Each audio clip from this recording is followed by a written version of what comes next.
안녕하십니까. 반갑습니다. 트레이더 김인성입니다. 자, 전일 XRP, 리플 같은 경우에는 0.3% 하락한 3,160원 정도쯤에서 움직이고 있어요.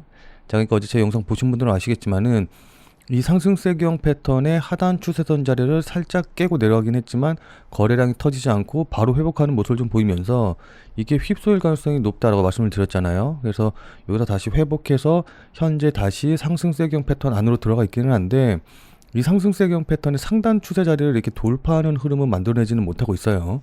자, 그래서 오늘은 지금 자리에서는 그럼 어떻게 될 것인지, 이 부분에 대해서, 그리고 어떻게 대응하면 좋을지, 이제 이런 부분들에 대해서 자세하게 여러분들께 설명 들어보는 시간 가져보도록 하겠습니다.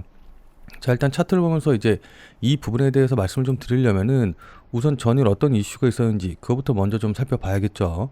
전일 같은 경우는 이슈가 좀 많았기 때문에 일단 이 부분이 어떻게 영향을 줄지부터 좀 확인을 해 봐야 되는데, 우선 첫 번째로는 어제 가장 큰 뉴스는 트럼프 관세가 미국 그 법원에 의해서 제동이 걸렸던 거, 이제 관세가 미국 법원에서 무효화시켰기 때문에 끝나는 거 아니냐라는 기대감을 좀 있었었는데, 트럼프 측에서는 이걸 굉장히 반발하면서 결국에는 항소를 했거든요. 그러다 보니까 트럼프 관세가 효력 정지된 게 다시 풀렸다. 그래서 이게 보통 항소 법원에 가서 뭐 판단 내리고 하는데 적게는 수개월에서 길게는 1년까지 이어질 수가 있기 때문에 일단은 관세 문제는 그대로 간다라고 좀 보시면 좋을 것 같아요. 그러니까 무효가 됐던 게 하나의 해프닝으로 끝나고 말았죠. 그러다 보니까 이게 시장에 큰 영향을 주지 못하고 있는데, 일단 법원 판단과 관련해서는 우리가 기대감을 크게 품을 필요는 없을 것 같아요. 그러니까는 법원이 트럼프를 좀 제동 걸어줄 것이다 라는 기대감을 별로 품을 필요는 없을 것 같은 게, 자, 왜냐하면은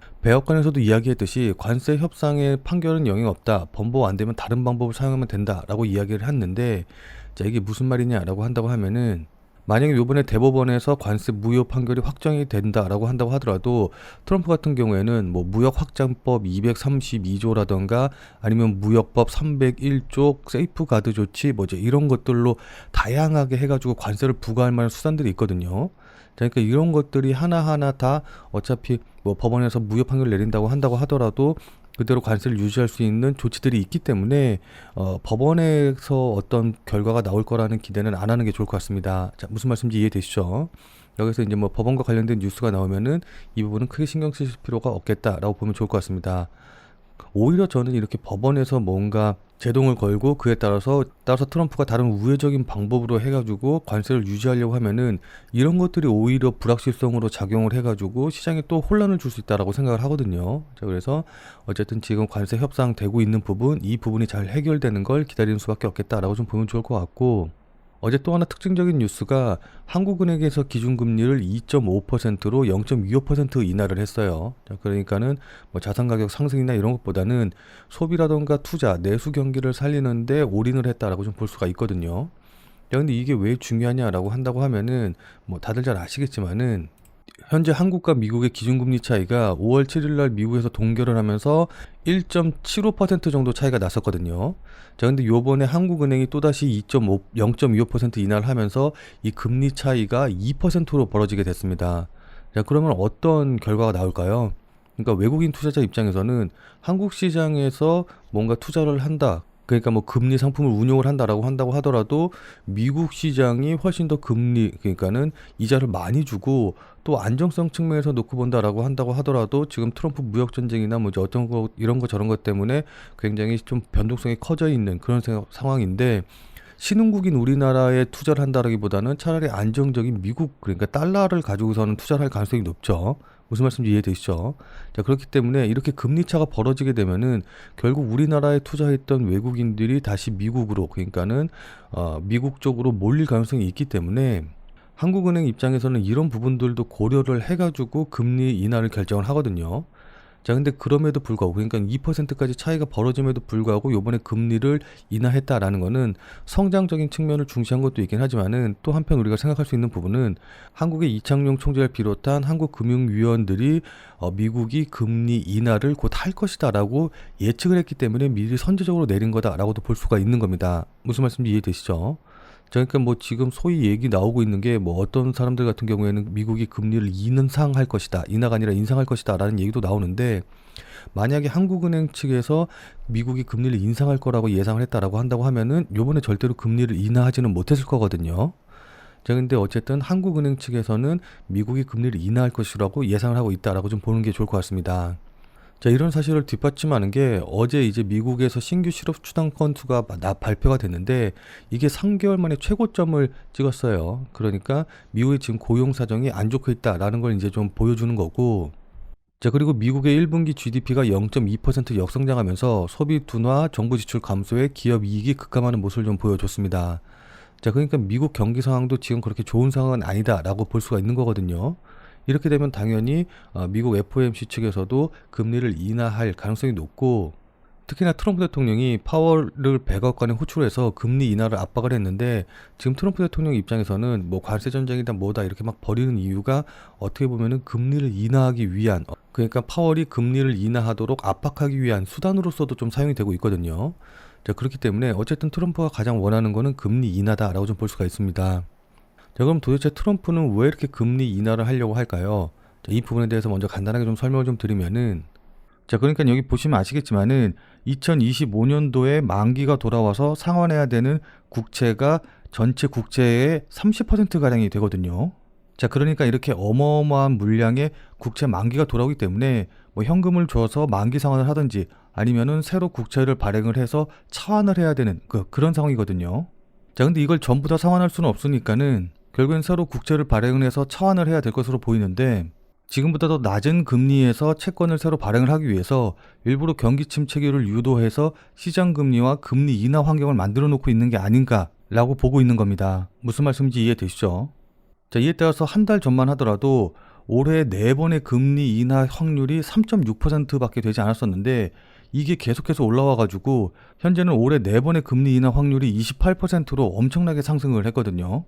자, 그래서 트럼프가 만약에 이걸 의도하고 행동을 한 거다라고 한다고 하면은 현재 어느 정도 성과를 거두고 있다라고 볼 수가 있는 겁니다.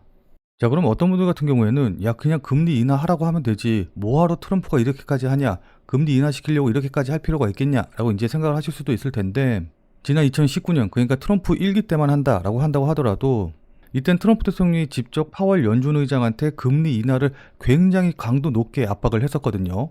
그래가지고 뭐 연일 기사에선 내전이네 어쩌네 이제 이런 기사가 나올 정도로 굉장히 둘이 강하게 충돌했는데, 다들 잘 아시겠지만은 결국 연준에서는 이런 금리 인하에 관련된 압박에 따르지 않고 트럼프의 기대와는 반대로 금리 인하를 하지 않았단 말이에요. 따라서 이번엔 트럼프 대통령이 이렇게 직접 압박을 하는 게 아니라 시장을 움직여서 연준에서 금리 인하를 할 수밖에 없게 만들고 있는 것으로 좀 보이거든요. 자, 그럼 금리 인하의 목적을 트럼프 대통령이 다 달성을 했다라고 한다고 하면은 그때부터는 이렇게 시장에 혼란을 줄 필요가 없고 오히려 주가를 상승시키는 게 본인한테는 이득일 테니까 주식시장 가격이라던가 가상화폐 가격을 급등시키는 이런 식의 정책이라던가 발언들을 많이 할 가능성이 굉장히 높겠죠. 무슨 말씀인지 이해되시죠? 자, 그렇기 때문에 금리가 실제로 인하가 되는, 그러니까 금리 인하가 실제로 결정되는 5월 8일 그리고 6월 19일까지는 관세와 관련된 노이즈가 계속해서 나올 가능성이 높기 때문에 이때까지는 뭐 관세 끝났다라고 하셔가지고 안심하고 그냥 무조건 상승 베팅을 하시면은 안 된다라는 거예요. 자, 무슨 말씀인지 이해되시죠? 자, 그러니까 어쨌든 트럼프 입장에서는 금리가 인하가 되면 좋은 거고, 그리고 금리가 인하가 되면은 대출 금리도 낮아지는 것이기 때문에 사람들이 예전 코로나 때처럼 대출을 받아서, 그러니까 자금을 끌어와 가지고 그걸로 다시 주식이라던가 가상화폐 쪽에 투자하기, 뭐 물론 주택 쪽도 있겠지만 이쪽으로 투자할 가능성이 높아진단 말이에요. 결국 유동성이 높아지는 것이기 때문에 이거는 가상화폐를 비롯한 뭐 여러 가지 자산 시장에는 굉장히 큰 호재다라고 좀 볼 수가 있습니다. 자, 그래서 미국이 금리 인하를 시작하고 본격적으로 하게 되면은 오히려 이게 XRP 가격에는 호재 요인으로 작용을 해서 급등할 가능성이 높아요. 무슨 말씀인지 이해되시죠? 자, 그럼 이런 것들이 반영이 돼서 우리는 어떻게 대응하면 좋을까요? 자, 일단은 뭐 지금 차트 보면서 좀 설명을 좀 드리기는 할 건데, 지금 자리에서는 이런 호재들이 당장 반영된다고 보긴 조금 힘들 것 같아요. 그러니까 기술적으로만 놓고 보면은 여기서 휩소가 나왔으면은 엄밀히 얘기해서 그 다음에 반등이 나오면서 거래량 터지면서 바로 돌파하는 모습이 나와야지 이게 굉장히 건강하고 강한 상승의 흐름으로 이어지는 거거든요.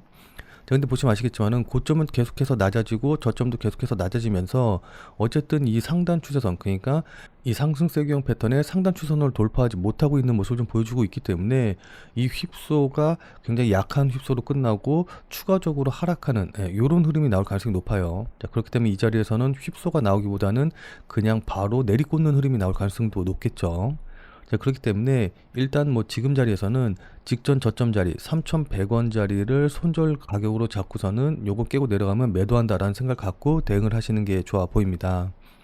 자, 근데 뭐 제가 이렇게 말씀드렸다라고 한다고 하더라도 아마 지금 영상을 보시는 분들 중에서 나 3,100원 이하로 내려간다고 해서 매도할 수가 없다, 손실이 너무 크다, 손실 규모가 너무 크다, 이제 이러신 분들도 계실 텐데, 일단 금리 인하되고 이제 이런 것들 같은 경우에는 아마 이제 가장 빨라봐야 6월 호재로 반영이 될 거예요. 그러니까 제가 예전 영상에도 말씀드렸지만은 6월 달에 호재가 굉장히 많이 몰려 있거든요. 그렇기 때문에 일단은 6월 달까지는 버틴다라는 생각을 가지고서는 깨고 내려간다라고 한다고 하더라도 그냥 지켜보시는 게 좋을 것 같습니다. 뭐 물론 단기로 보시는 분들은 3,100원 매도 가능한데 그게 아니라 장기로 보시는 분들께 말씀을 드리는 거예요. 자, 그래서 여기서 깨고 내려가게 되면은 그 다음에 이 자리에서 다시 또 지지선 만들고 뭐 물량 소화하고 하느냐고 시간이 좀 걸리긴 하겠지만은, 일단 저는 목표 가격으로는 1차적으로는 뭐 3,700원 정도, 일단 3,730원 정도까지는 어쨌든 간다라고 좀 보고 있기 때문에 요 정도 자리까지는 좀 지켜보시고 대응을 하시는 게 좋아 보입니다. 자, 근데 제가 이렇게 좀 말씀을 좀 드리기는 했지만은 지금 뉴스가 계속해서 바뀌고 있고, 그러니까 트럼프 대통령이라던가 뭐 미국 쪽에서도 계속해서 이슈가 나오고 있는 그런 부분이기 때문에 어떤 뉴스가 나오느냐, 실시간으로 트럼프가 어떤 걸 이야기를 하느냐, 또 그게 주가의 가격에 어떻게 반영이 되느냐, 이게 지금 훨씬 더 중요한 시장 분위기로 흘러가고 있거든요. 그러니까 이슈에 굉장히 민감한 시장 분위기이기 때문에 지금 자리에서는 어느 정도 매수 매도 시나리오, 그러니까는 가격대를 설정해 놓고서는, 그리고 실시간으로 뉴스 나오는 거 확인한 다음에 거기에 맞춰서 대응을 하는 게 무엇보다 중요하다. 그러니까 실시간으로 뉴스가 나왔을 때 이걸 바로 해석해서 바로 어떻게 대응할지 판단하는 게 무엇보다 중요하다라고 좀 볼 수가 있습니다. 자, 그렇기 때문에 저도 실시간으로 계속해서 뉴스를 파악하면서 대응을 하고 있기는 한데, 이런 부분들도 이제 제가 실시간 뉴스가 나올 때마다 영상을 찍어서 여러분들께 알려드리면 좋긴 하겠지만은, 솔직히 말씀드려서 영상을 찍어서 편집해서 올리려면은 아무래도 뉴스가 나온 다음에 이 영상이 올리는 데까지 시간 차이가 좀 날 수밖에 없어요. 자, 그러다 보니까는 유튜브 영상을 보고 실시간으로 대응하는 건 너무 힘든 일이거든요. 자, 그래서 이렇게 비공개 텔레그램 방을 통해서 우리 구독자님들만 모시고 100% 무료로 실시간으로 이런 부분들에 대해서 안내를 드리고 있거든요. 자, 따라서 본업이 있어서 실시간으로 대응이 어려우신 분들이라던가, 지금 뉴스가 나왔는데 어떻게 대응해야 될지 잘 모르겠다, 지금 급등하고 있는데 아니면 급락하고 있는데 여기서 어떻게 봐야 될지, 목표가 어디로 잡아야 될지 실시간으로 좀 안내를 받아보고 그거에 따라서 참고해서 내가 실제 매도라던가 매수하는데 활용을 좀 해보고 싶다라고 하시는 분들은 지금 화면에 보이는 전화번호 보이시죠? 자, 지금 화면에 보이는 제 전화번호로 그냥 참여라고만 쓰셔서 문자 보내주시면은 이 비공개 텔레그램 방에 들어오실 수 있는 링크를 문자로 해서 답신으로 이제 보내드리도록 할게요. 자, 그래서 이 텔레그램 방에 들어와서 보시면 아시겠지만은 그냥 여러분들이 혼자 판단하고 매매하시는 것보다는 말씀드리는 내용 확인해가지고 여러분들 실제로 매매하시는데 활용을 하시면은 뭐 분명히 도움이 될 테니까는 일단 들어오셔서 내용 확인하시고 그 다음에 판단하시면 될 것 같고, 그리고 난 실시간으로 계속해서 볼 수 없다라고 하시는 분들 같은 경우에도 어차피 중요한 부분, 그러니까 중요한 포인트에서는 전부 다 실시간으로 관련 내용들 말씀을 드릴 테니까 그냥 텔레그램에서 알람 왔었을 때 이때만이라도 시세 확인하셔서 여러분들 대응하시면은 여러분들 매매하시는데, 그러니까 매수하고 매도하시는데 분명히 큰 도움이 될 거예요.